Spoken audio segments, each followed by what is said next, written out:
Shalom, salam damai sejahtera dalam kasih Tuhan. Jumpa kembali di RHI Renungan Hari Ini. RHI Renungan Hari Ini bersama saya Pendeta Lukas Eko Sukoco dari Padepokan Diakonia Mitra Kinasih GKJ Purworejo. Saudara, tema yang diangkat saat ini sangat penting, yaitu tangan Tuhan sanggup menolong orang-orang yang beriman.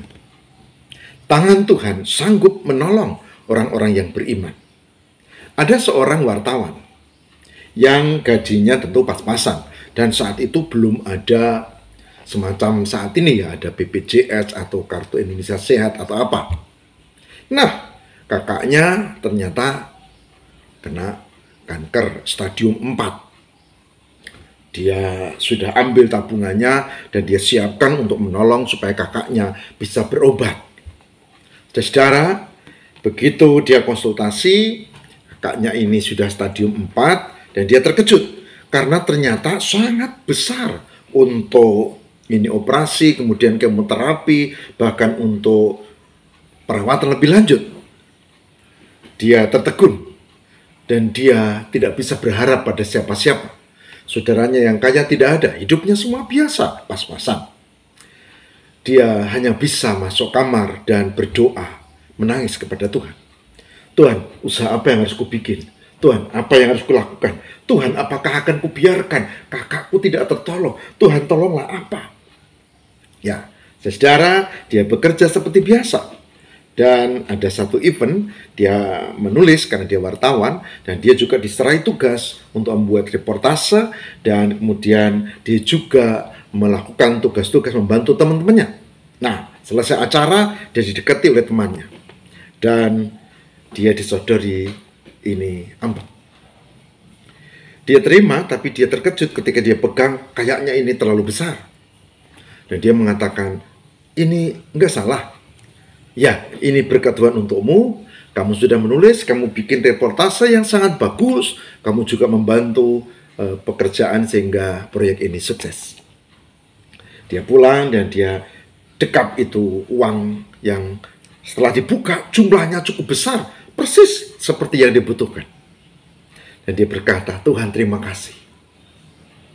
Saudara, ini kisah yang saya dengar yang diungkap oleh Andi F. Noya.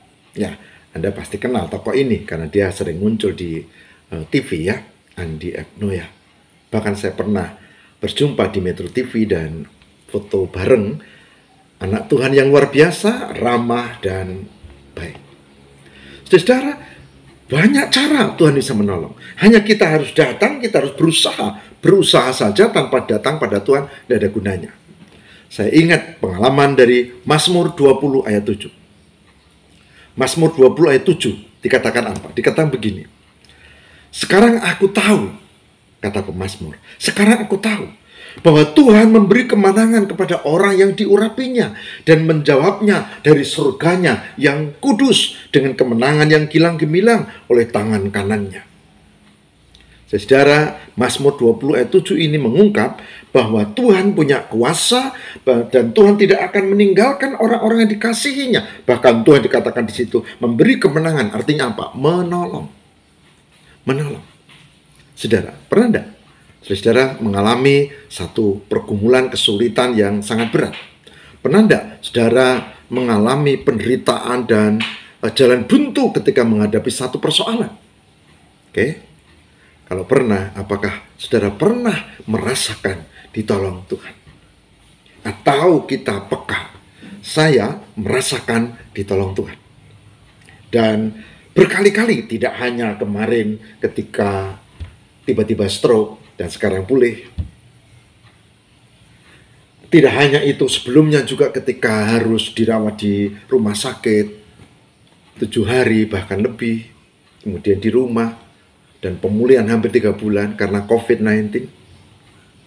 Juga ketika saya harus dirawat lama sekali dari Panti Waluyo ke Bethesda, Bethesda ke Panti Waluyo, kembali ke Bethesda, begitu sampai berbulan-bulan saya pernah.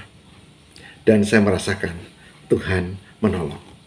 Hari ini saya mengajak berdasarkan Mazmur 20 ayat 7, mari kita yakini bahwa Tuhan sanggup memberi kemenangan, bahwa Tuhan sanggup menolong, bahwa Tuhan sanggup angkat segala pergumulan kesulitan kita.